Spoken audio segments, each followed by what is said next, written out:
finances to live a rich, full life well into your latter years.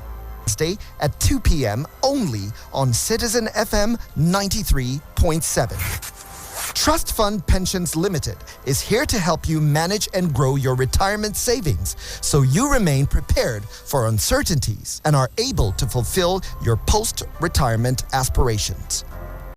The Pension Pot. Don't miss it. This is 93.7 Citizen FM, Abuja.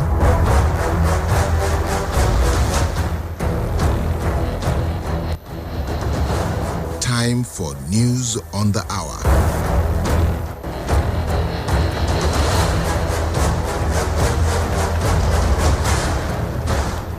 It's midday. Good afternoon. You're tuning and listening to the midday news here on Citizen FM 93.7 Abuja. I'm Raya Omotosho. It has called on developed and developing nations to grant duty-free and quota-free market access for products originating from the world's 46 least developed countries to ensure their integration in regional and global value chains.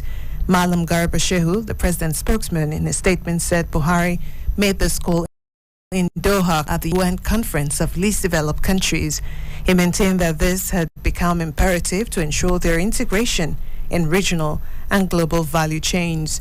The president strongly criticized the current structure of global financial system, which places an unsustainable external debt burden on the most vulnerable countries.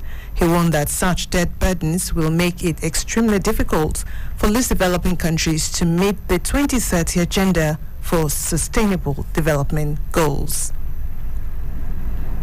The Independent National Electoral Commission, INEC, has scheduled the issuance of certificates of return to elected members of the National Assembly for Tuesday and Wednesday, as INEC Chairman Professor Mahmoud Yakubu stated this Saturday morning while giving his address at a meeting with resident electoral commissioners in Abuja. Yakubu said the winners were declared for 423 legislative seats, indicating that supplementary elections will be conducted in 46 other constituencies. The elected legislators include 98 out of the 109 Senate and 325 out of 360 House of Representatives seats. 7 parties won in the Senate, while 8 parties won House of Representative seats.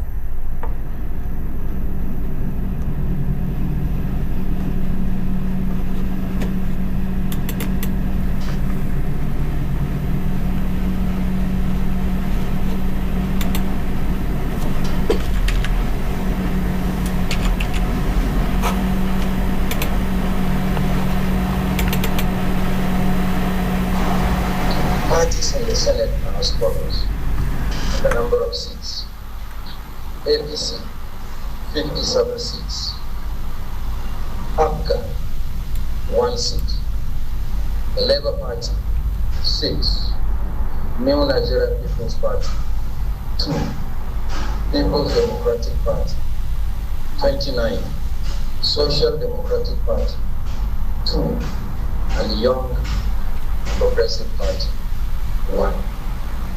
For the House of Representatives, parties are distributed on the seats as follows: ADC 2, APC 162, APGA 4, Labour Party 34, NNPP 18, PDP 102, SDP 2, and the YPP 1 seat. Certificates of return will be presented to senators-elect on Tuesday, 7th March 2023 at 11 a.m. at the National Collation Center, which is the International Conference Center here in Abuja. Meanwhile, the INEC boss, Professor Mahmoud Yakubu, The number of seats. Meanwhile, INEC Chairman Professor Mahmoud Yakubu banned its regular and ad hoc staff allegedly found to be negligent, including coalition and returning officers during the February 25th Presidential and National Assembly elections, from participating in the forthcoming March 11 governorship and state assembly elections. He assured Nigerians that the bimodal voter accreditation system, BVAS, will be used in the forthcoming governorship and state legislature elections. The governorship and state assembly elections. We must work harder to overcome the challenges experienced in the last election. Nothing else will be acceptable to Nigerians. All staff found to be negligent, whether they are regular or ad hoc officials, including probation and returning officers, must not be involved in the forthcoming election.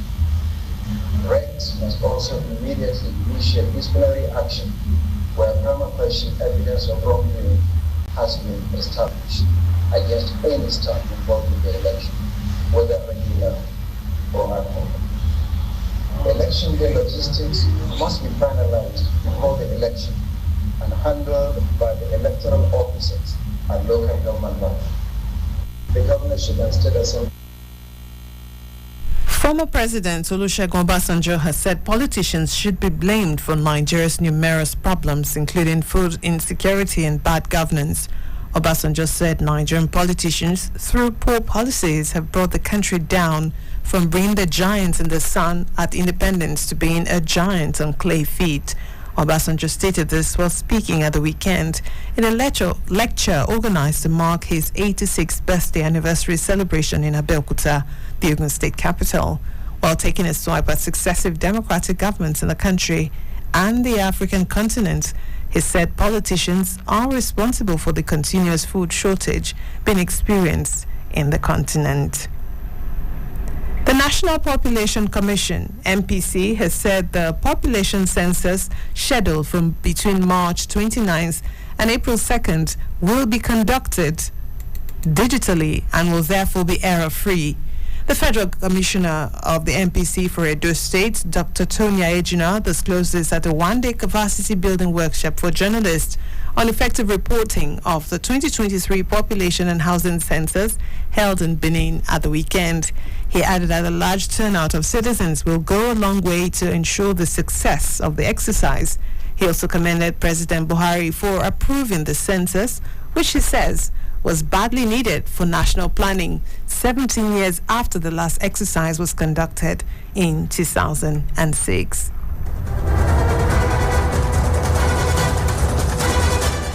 And on the foreign scene, the United States ambassador to Nigeria, Mary Beth Leonard, has faulted the presidential polls, saying the Independent National Electoral Commission, INEC, failed to meet the expectations of Nigerians in the conduct of the election. Controversies trailed the election after it emerged that the INEC allegedly did not adhere to the Electoral Act and its own guidelines in the conduct of the exercise. In a statement made available to reporters Sunday, the U.S. envoy said many citizens are angry and frustrated. The U.S. envoy said they are also frustrated with the results, while some others are celebrating victories they believe were hard fought and will end. Leonard said it is clear that the electoral process as a whole on February 25th failed to meet Nigeria's expectations. In the coming days, it will be important for the future of the country that Nigerians not let their differences divide them, and that a legally established process for resolving challenges to the election be allowed to take its course.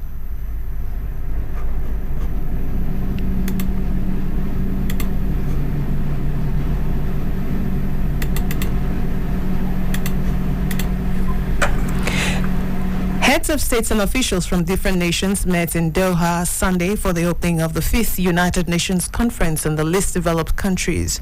The conference opened with remarks from the president of the conference, Sheikh Tamim bin Hamad Al Thani, Emir of Qatar, in which he criticized delays of humanitarian aid to Syria following the devastating earthquake.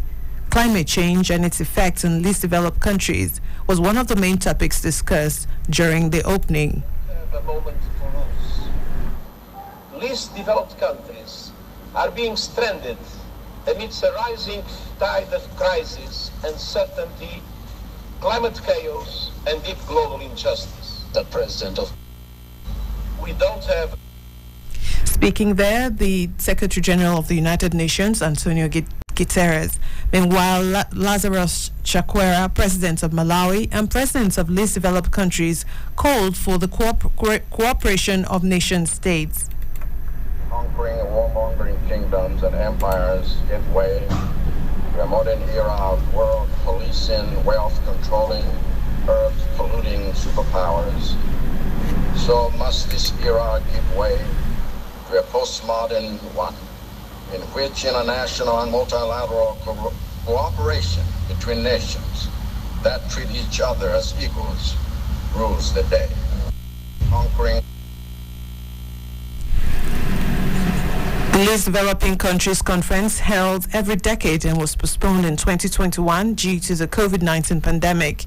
The fifth edition of the conference convenes for 5 days amid challenges facing the world as a result of the Ukraine war, global food security crisis, climate change, and the effects of the COVID-19 pandemic. And in sports, the Nigerian Immigration Service Imo Command has inaugurated a beach volleyball court for use by its officers and men in the state. The controller of the NIS in Imo State, Mrs. Nkechi Ezogo, while inaugurating the project in Owerri, said there are plans to also construct more sports facilities. She thanked the Federal Comptroller of Works in Imo, Mr. Daniel Dennis, for approving the site for the construction of the facility. The Comptroller, who is also the Vice President of the Nigeria Volleyball Federation, promised to ensure its maintenance. She urged officers of the command to make good use of the facility so as to keep it fit for optimal performance. South African Paralympic champion Oscar Pistorius, who killed his girlfriend 10 years ago, will know in a month if he's eligible for parole, his lawyer said. Pistorius, who is now 36 years old, killed Riva Steenkamp in the early hours of Valentine's Day in 2013 by shooting 4 times through the bathroom door of his ultra-secure Pretoria home. The former athlete and amputee below both knees has always denied killing his girlfriend in a fit of rage, claiming he mistook her for a burglar. The sprinter, known around the world as Blade Runner because of his carbon fiber prosthesis, was sentenced to 13 years in prison. And that's the news at noon. You can follow us on www.citizenfm.ng or any of our social media platforms, on Facebook at Citizen FM Abuja, on Instagram and Twitter. I'm Raya Omotosho. Thanks for listening. Good afternoon.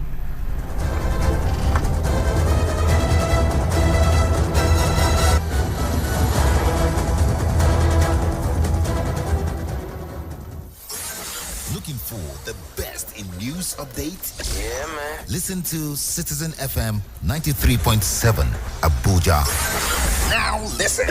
News on the hour, 7 a.m., 8 a.m., 9 a.m., 10 a.m., and 11 a.m., 1 p.m., 2 p.m., 3 p.m., and 5 p.m. News at noon, 12 noon. News from across the states, 4 p.m.